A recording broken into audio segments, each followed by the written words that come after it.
Ok, creo que ya está grabando. Bueno, eh, vamos a darle continuidad a la parte que nos queda para hoy dentro del módulo 4, que es el tema de la evaluación del desempeño.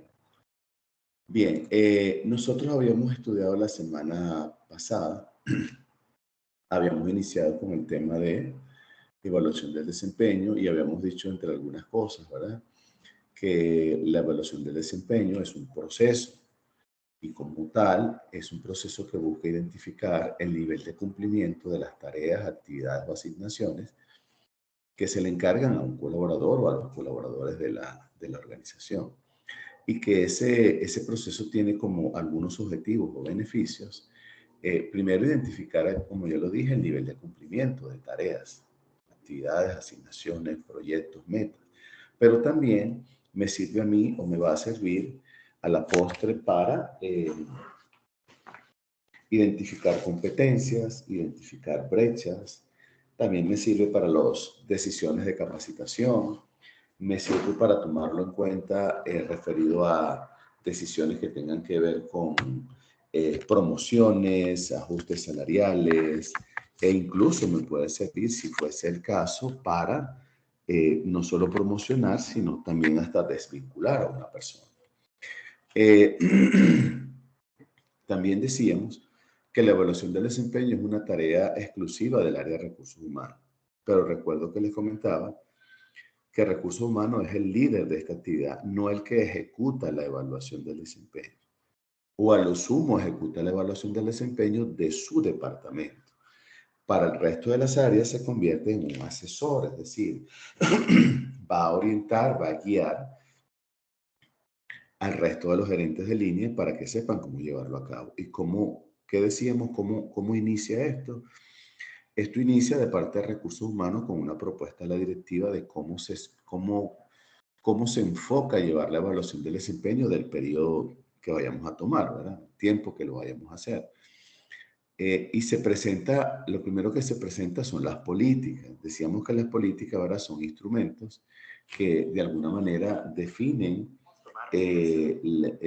la forma de gestionar actividades en la organización. Entonces, esas políticas eh, pueden ir orientadas a diferentes aspectos, ¿verdad? Eh, puede estar enfocada a qué hacer si la persona es meritoria de un momento, qué hacer si la persona hay que capacitarla, cómo se va a hacer para promocionarla, si se va a cambiar de área, etcétera, ¿verdad? Entonces, ese instrumento, repito, que son las políticas, viene de alguna manera a dejar de forma clara y precisa los mecanismos que se utilizan para gestionar la organización. Una vez que las políticas están definidas, entonces se desarrollan los procedimientos, cómo se van a llevar a cabo. Por ejemplo, cómo se lleva a cabo un aumento salarial. Entonces la política dice política de ajuste salarial, producto de la evaluación del desempeño. Entonces el procedimiento que dice, verificar que el colaborador tenga una calificación de acuerdo a la escala, entre muy bueno y excelente, por ejemplo. Que no tenga, digamos, notas negativas en su expediente, que tenga por lo menos 2 o 3 años, solo dirá la política, sin recibir ajuste salarial, eh, que sea confirmado por el gerente de línea. Luego se va con finanzas para estimar los porcentajes que se le puede dar de ajuste y la fecha de ejecución. Entonces, esos son ejemplos de procedimientos para una política de ajuste salarial. O sea, la política es de alguna manera el instrumento que me indica cómo voy a manejar algo y los procedimientos es la secuencia de actividades para manejar esa política. Entonces, tenemos la política, tenemos los procedimientos, pero también tenemos que dejar claro el método. Entonces, la semana pasada hablábamos de los métodos, si se acuerdan, mencionamos todos estos métodos, los tradicionales y los modernos. Y dejamos claridad que el método no es el proceso. El método es una plantilla que tiene unas características, ¿verdad? Por lo tanto, una vez que se haya definido el proceso, la política, los procedimientos y el método, entonces ahora pasamos a capacitar a los evaluadores, es decir, a los gerentes de línea, supervisores, etcétera, que son los que van a llevar a cabo el proceso de medición de resultados para luego determinar, digamos, darle una evaluación a ese colaborador. Este, esa capacitación tiene que incluir aspectos referidos a dejar constancia que va a haber un periodo, y nosotros hemos colocado como ejemplo, ¿verdad? Que un periodo podría ser, por ejemplo, del 1 de febrero al 30 de febrero. Entonces dejamos constancia que se le tiene que decir a los supervisores que ese es el periodo donde van a donde van a tomar nota, donde van a tomar registro, donde van a observar, donde van a monitorear el desempeño de los colaboradores, de tal manera de ser previsivos, preventivos y no esperar hasta el fin del proceso para identificar que hay una falla o hay una falta o un incumplimiento. Esa es una labor de un líder, hacer seguimiento y orientar a sus colaboradores en caso de que hayan desviaciones. También se le debe recordar la importancia de la documentación, es decir, lo que se llamaba la bitácora. Tomar registro y ya queda a criterio de cada gerente si lo va a hacer diario, si lo va a hacer semanal, si lo va a hacer quincenal o si lo va a hacer mensual. Eso va a depender de las características del trabajo, de la complejidad, de la cantidad de trabajo. Pero hay que tomar nota para que el gerente sepa cómo va avanzando su colaborador a lo largo del tiempo. Asimismo, decíamos que a los colaboradores también hay que darle una inducción para que ellos sepan cuál es el método, cuáles son las políticas, cómo son los procedimientos y qué se le va a evaluar. Entonces, en ese qué se le va a evaluar es que entra el acuerdo entre el gerente y el colaborador, que se le deje claro qué te voy a evaluar en este periodo, cómo te lo voy a evaluar, cuándo, por qué, para qué y quién. Cuando decimos quién es porque tal vez el gerente evalúa una parte y el coordinador evalúa otra parte, si fuese el caso. Teniendo ya listas las evaluaciones, perdón, la capacitación, entonces digamos que se da la luz verde para que comience el proceso. Entonces el proceso de febrero a noviembre es lo que hemos llamado el plan operativo, donde cada colaborador va haciendo su trabajo todos los días, y todos los días tiene esa interacción con el gerente de línea.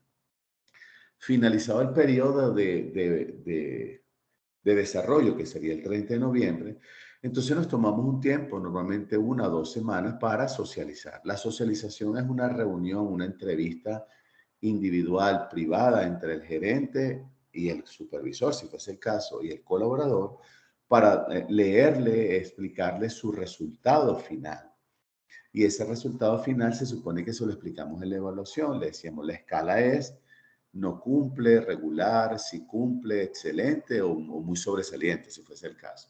Entonces se le dice en qué categoría está y dependiendo de la política se le dice si opta o no a un ajuste salarial, a una capacitación, a una promoción, a una rotación, etcétera, etcétera, etcétera. Eso lo habíamos dicho la semana pasada, ¿verdad?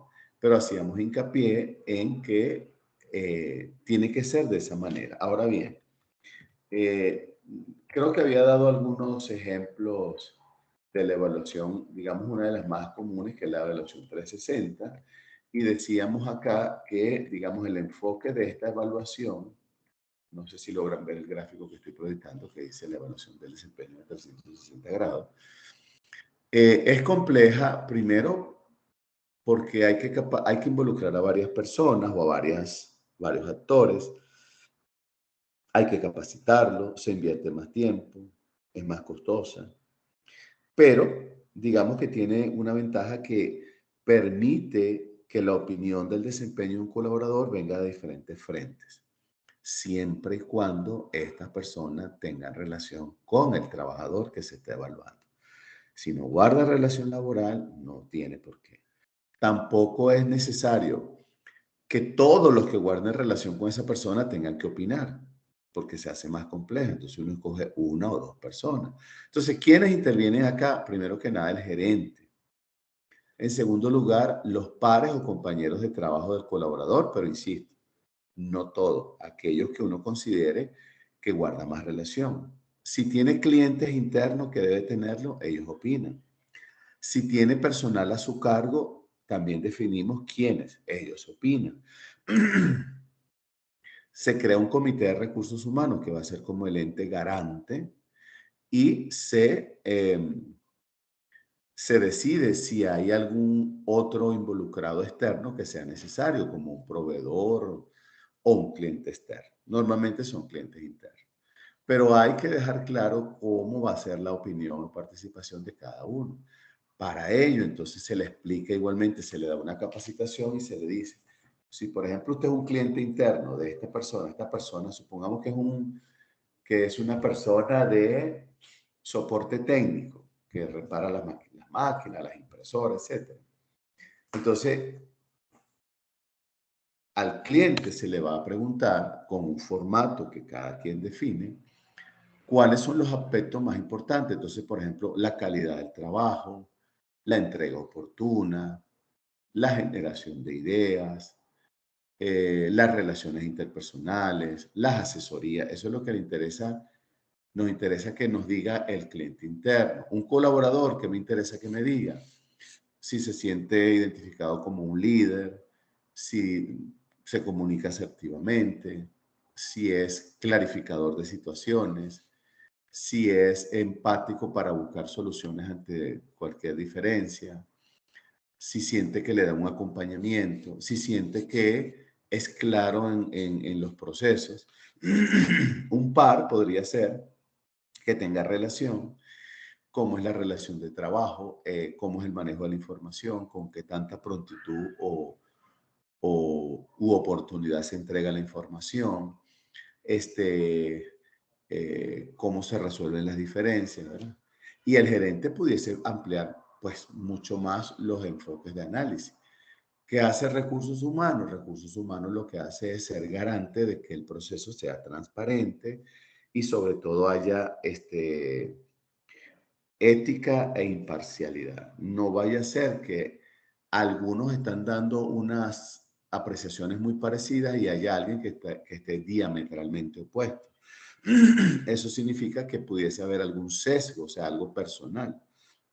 Entonces, esta evaluación es muy útil porque ayuda en eso, ¿verdad? Ahora bien, eh, como lo importante es definir también cómo vamos a registrar esto, yo hoy quiero compartir con ustedes algunos formularios, ¿verdad? Algunos formularios preelaborados que pueden servirle de ejemplo de algunos de los métodos que vimos, ¿verdad? Entonces aquí tenemos, cambié, no sé si logran ver que dice escalas gráficas.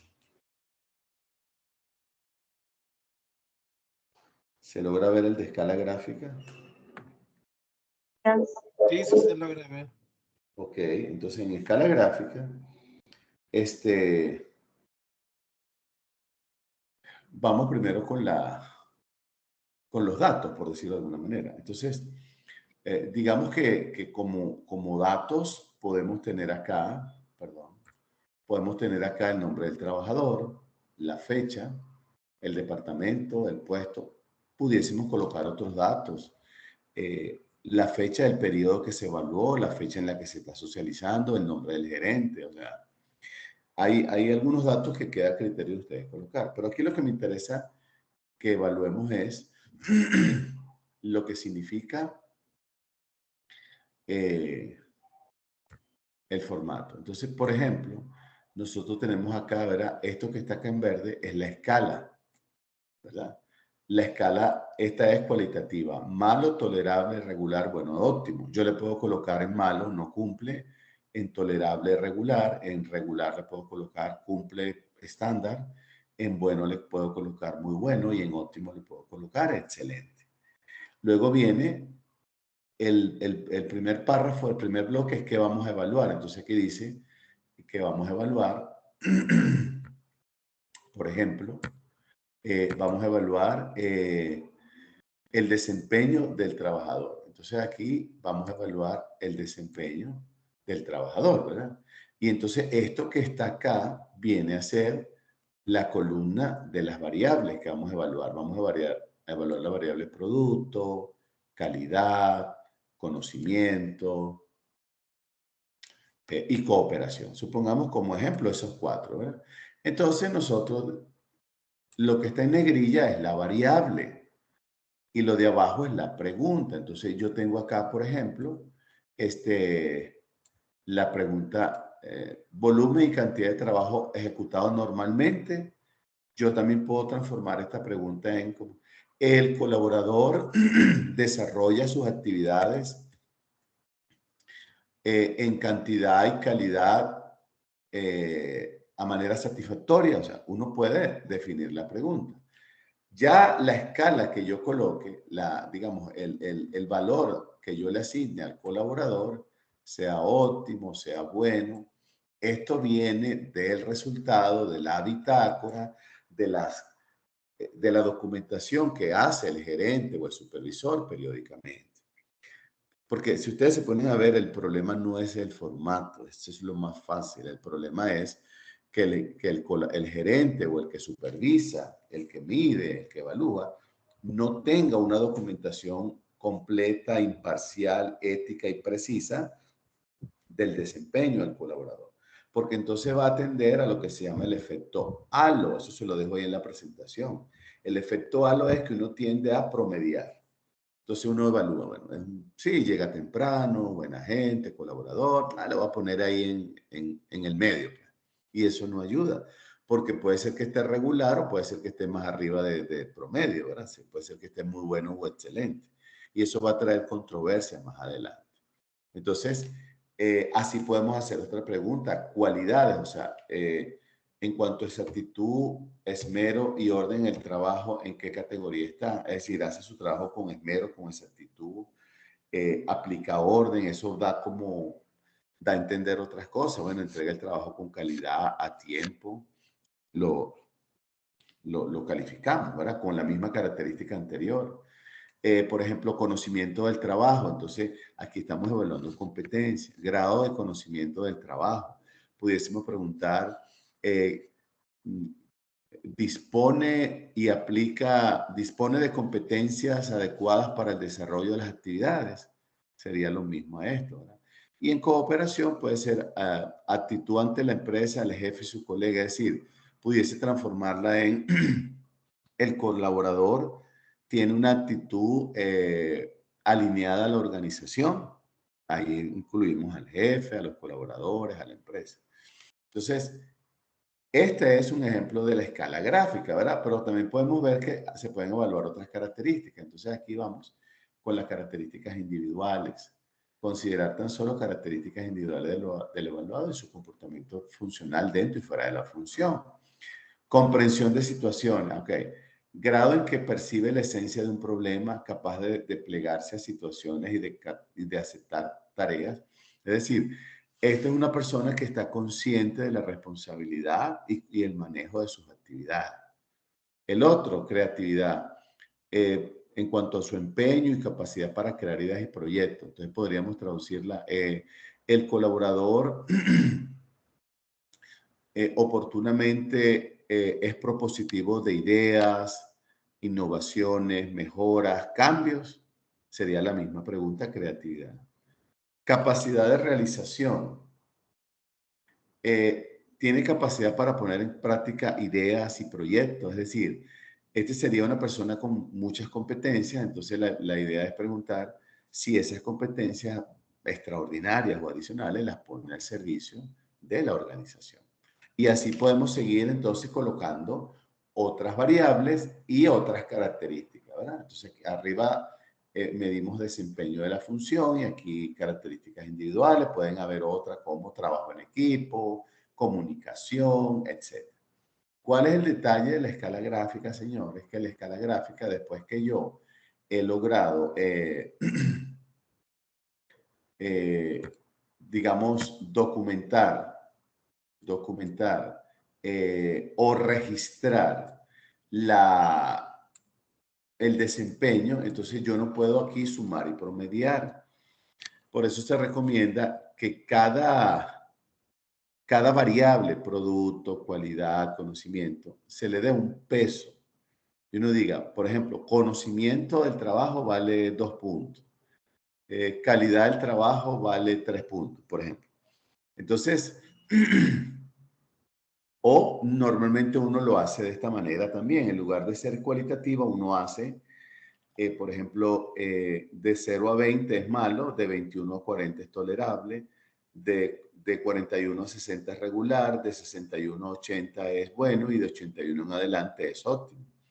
Entonces, si yo, por ejemplo, tuve un bueno acá, que sería un 60-80, entonces yo tengo que colocar entre 60 y 80. Pero si yo más abajo tengo una persona igual bueno, pero supongamos que no lo tengo bueno, lo tengo regular, pero la pregunta vale 5 puntos, por ejemplo, o la variable vale 5 puntos, tiene más peso que la otra. Entonces, aquí, ¿cómo resolvemos este problema? Porque se convierte en cualitativo.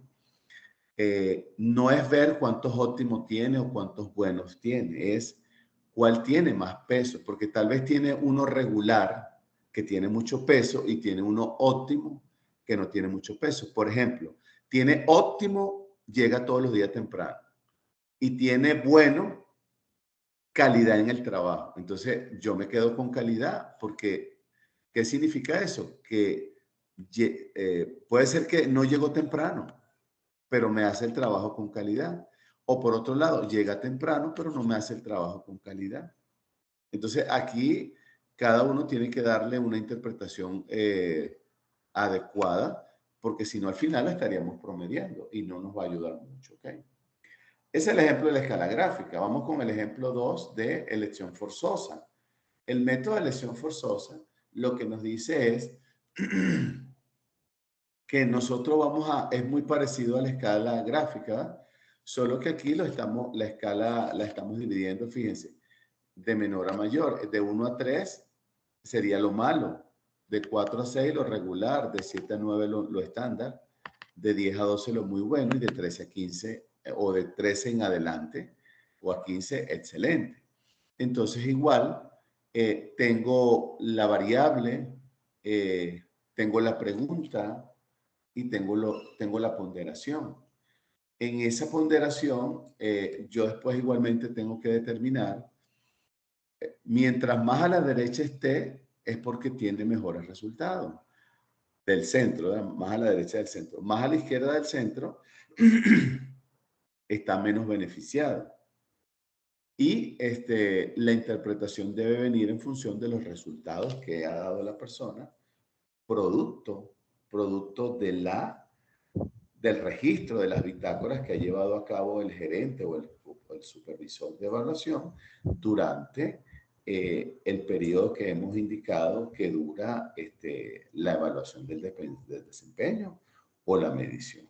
De esa manera nos vamos a evitar problemas del efecto halo, como dije, de estar promediando, de estar colocando notas apreciativas, porque eso no, así como puedo favorecer a alguien que no lo merece, puedo perjudicar a alguien que sí merece sacar una evaluación más acorde a su realidad. Este método no se usa mucho. Se usa más el de la 360 grados y el de esta escala gráfica. Pero vamos a ver otro. Incidentes críticos. El método de incidentes críticos es donde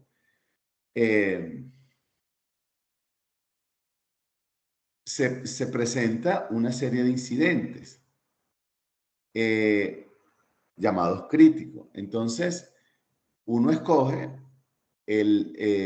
digamos, el incidente, uno lo mide, es decir, uno dice, bueno, cantidad de trabajo ejecutado normalmente. Yo tengo que medir la cantidad de trabajo ejecutado normalmente en el área de producción.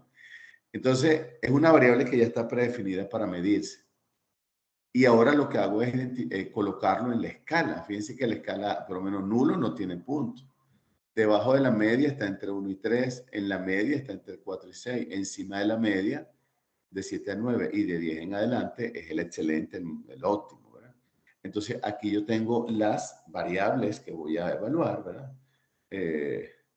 En producción, evalúo cantidad de trabajo ejecutado. En calidad, la exactitud y el orden. En conocimiento, las competencias. En cooperación, la actitud. Ahora, eso era en función. Ahora voy con características individuales. El grado de comprensión del trabajo, la creatividad, la capacidad de ejecutar tareas. Y tengo la parte de evaluación suplementaria, el ajuste general en sus funciones, si se adecua o no, cómo desarrolla las actividades y, digamos, la parte de asistencia y puntualidad, que sería responsabilidad en cuanto a horarios y deberes y así sucesivamente. Entonces, este también se sigue usando muy poco porque normalmente uno puede combinar un método, sí, un método con otro. Creo que se lo decía la semana pasada, sobre todo, cuando hay cargos en la organización muy particulares. Por ejemplo, no, no es igual medir, no es igual medir el trabajo de una secretaria con, con la valoración que tiene, ¿verdad? Que la función de un vulcanólogo o un sismólogo que está en el volcán, que está haciendo estudios sísmicos, digamos, en las faldas del volcán, está haciendo mediciones con aparatos bien complejos. Entonces, de repente yo digo, voy a tomar una parte de incidentes críticos, por ejemplo, capacidad para el uso de equipos especiales. Entonces eso se parece a incidentes críticos y lo puedo tener en escala gráfica. Solo que yo dejo una nota, un anexo que digo, esto es para el departamento de sismología. Por ejemplo. Entonces en sismología le evaluamos el desempeño, la calidad del trabajo, el horario, pero esa variable solo se le evaluamos a ellos. Eso sería la parte mixta. Pues. O sea, no hay una restricción que no podamos hacer eso. Por eso es importante tener claro el descriptor del puesto. El descriptor del puesto es claro y es clave para esto. Mientras más claro esté, más fácil va a ser el tema de la evaluación. Y tenemos por aquí finalmente la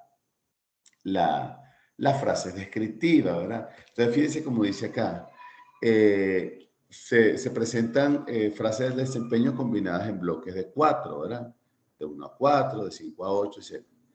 En las columnas laterales anota con una X debajo del signo más para indicar la frase que mejor describe el desempeño de un trabajador. O sea que yo voy a colocar la X donde yo vea que el colaborador cumple y voy a colocar la X en el signo menos para la frase que define menos su desempeño. No dejemos ningún bloque sin registrar. Entonces por lo menos tengo, solo hace lo que le mandan. Entonces yo determino si eso es lo que voy a evaluar o si su comportamiento es irreprochable, donde lo escribo, si acepta críticas, si es más o es menos, si no produce cuando está bajo presión. O sea, ahí van a ir todas estas preguntas, ¿verdad? Modelos, ¿no? Son ejemplos. Y yo entonces voy a colocar, solo hace lo que le mandan, si es positivo, lo coloco debajo del más, si es negativo, coloco la X debajo del menos. Y así sucesivamente. Igualmente, este método se usa poco. Normalmente uno lo que hace es tomar como referencia las preguntas y las transforma en escala gráfica. Hay software que ya no son métodos, sino es la combinación de métodos y entonces traen como una base de datos de preguntas, preguntas de interés, de índole personal, de capacidades, trabajo en equipo, calidad, manejo de incidentes y conflictos, creatividad, iniciativa, innovación, etcétera. Entonces, pero esos software son simplemente tomados de estos métodos, porque aquí el tema no es la pregunta, aquí el punto es el método. Por eso es que este método sigue teniendo más vigencia, el método de escalas gráficas. Por su sencillez, Solo que hay que tener en cuenta dos cosas. ¿Qué variable voy a consultar o voy a averiguar? Perdón, o voy a indagar y cómo va a ser mi escala. Yo en una variable, por ejemplo, ahí en producto, yo puedo tener más de una pregunta. Por cuestiones de tiempo y espacio se colocó solo una pregunta. Pero yo puedo tener, por ejemplo, en producto 2, 3, 4, 5 preguntas y así para otras, 4, 3, 6, 8, lo que sea. Acuérdense, cuando estemos en la capacitación a los gerentes y a los supervisores, ese es el momento de hacer un simulacro. Hacer un simulacro e incluso validar si las preguntas que están allí, que fueron validadas, se supone, con el gerente de cada área, se adaptan o son realistas a las actividades de sus colaboradores. Por eso les decía ahorita, es como que tengamos el departamento de sismología y en el departamento de sismología puede ser que haya una secretaria, puede ser que haya alguien administrativo y hay muchos sismólogos y vulcanólogos. Entonces, yo a todos tengo que evaluarles el horario, la capacidad, el trabajo en equipo, todo eso, pero a la secretaria no le puedo evaluar un incidente crítico que es más asociado a un vulcanólogo, a un sismólogo, a un especialista en ciencia de la Tierra, a un especialista en tsunami, que eso es lo que hay en esas áreas. Entonces, a ellos digamos, para conocer exactamente parte de su trabajo, la ciencia, puedo usar incidentes críticos. ¿Okay? Igual yo puedo tener la evaluación 360 grados, no tiene formato porque el formato de escala gráfica se adapta a eso. Porque el gerente, el compañero, el colaborador, el cliente puede usar ese formato para desplegar su opinión sobre el desempeño de ese colaborador que se está evaluando. ¿Okay? Entonces, fíjense lo siguiente, esto lo tienen ustedes en su plataforma. Ustedes, el proyecto de ustedes, oigan bien, el módulo 4 va a ser el último proyecto, como han hecho el 3, el 2 y el 1. ¿Cuál va a ser el proyecto? Hacer una descripción, una evaluación del desempeño. Yo les voy a dar, como siempre, les voy a dar el caso. Y ese caso, ustedes escogen el método que quieran. Yo recomendaría que usaran el de escala gráfica. Es una sugerencia, no es una imposición, es una sugerencia. Entonces, que igualmente lo pueden hacer en equipo, ¿verdad? Entonces, yo les voy a dar el caso, por decirlo de alguna manera. Ese caso va a tener la libertad de que ustedes definan las variables y las preguntas. Ya hemos visto que hay variables comunes como desempeño, capacidad, trabajo en equipo, calidad del trabajo, comunicación.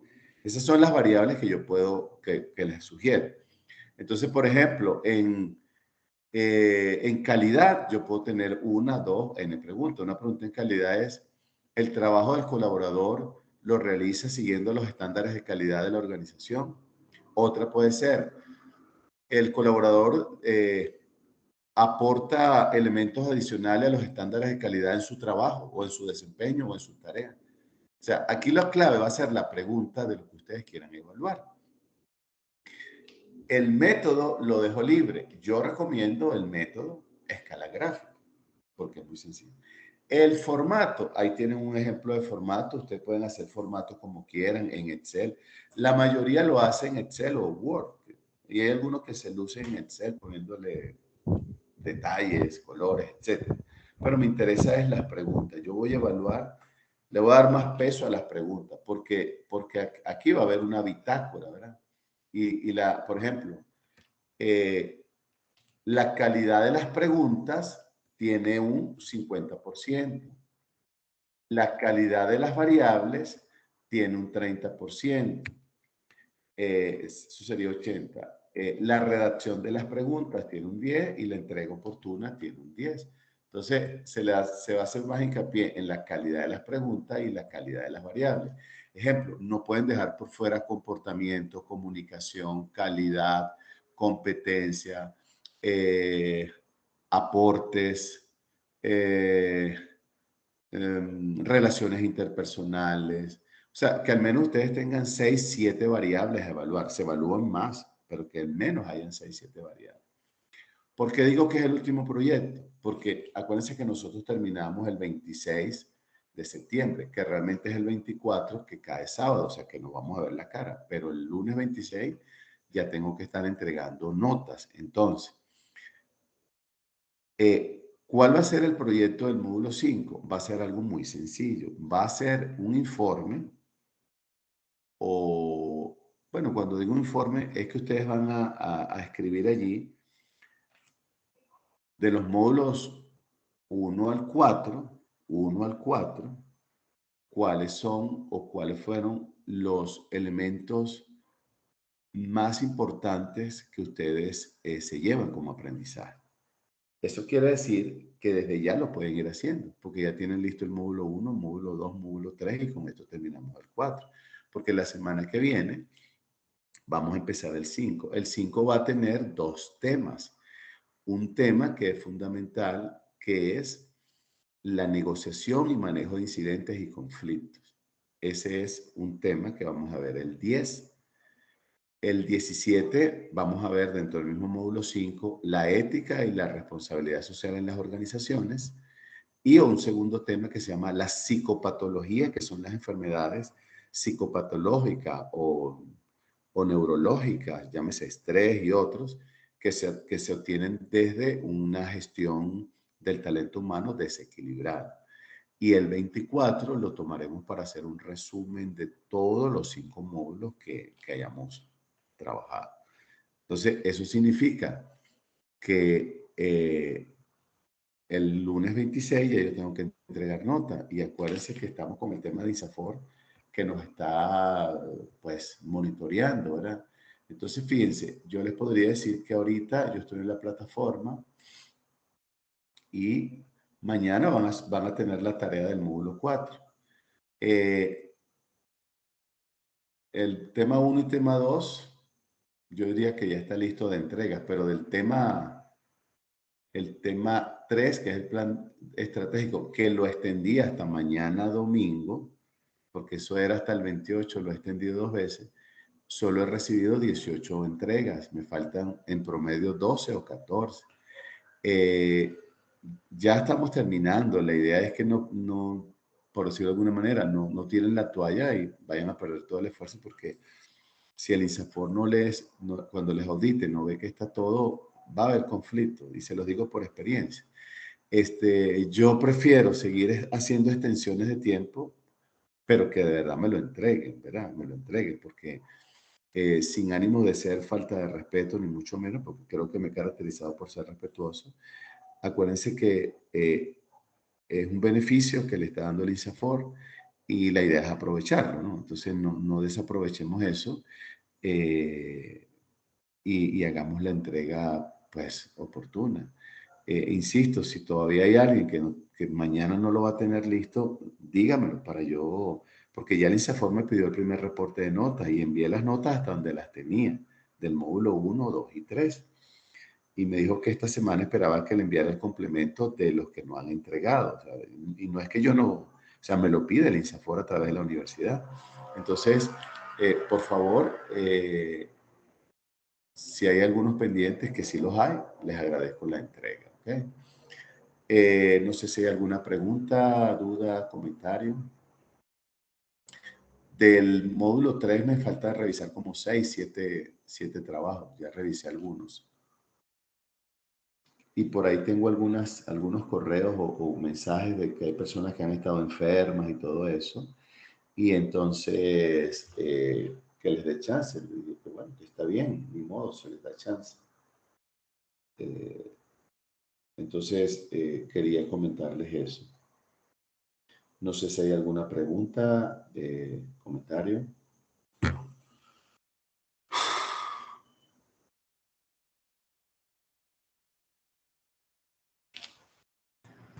De mi parte, por el momento, todo bien, licenciado. Gracias. Gracias, perfecto. Bueno, y si conocen a alguien que no se haya podido conectar hoy, recuérdense que la conexión no es obligatoria porque el diplomado es 100% virtual. Esto es como un aporte adicional para aquellos que quieran, pues, un repaso, una comprensión. Entonces, lo que hago es traducir esas láminas en una especie de sesión que puedan ustedes complementar. Bueno, colegas, si no hay más preguntas, entonces les agradezco su tiempo. Ya me está esperando unos 5 minutos el otro grupo. Por favor, cualquier consulta estoy a la orden y como siempre, gracias. Cuídense mucho, vayan con Dios y nos vemos si Dios quiere el próximo sábado. No se olviden que cuando hagan un trabajo en equipo, todo el equipo lo debe subir, así lo exige INSAFORP. Entonces, porque algunos me han escrito que solo lo subí yo y está en la portada, pero es que lo he dicho varias veces.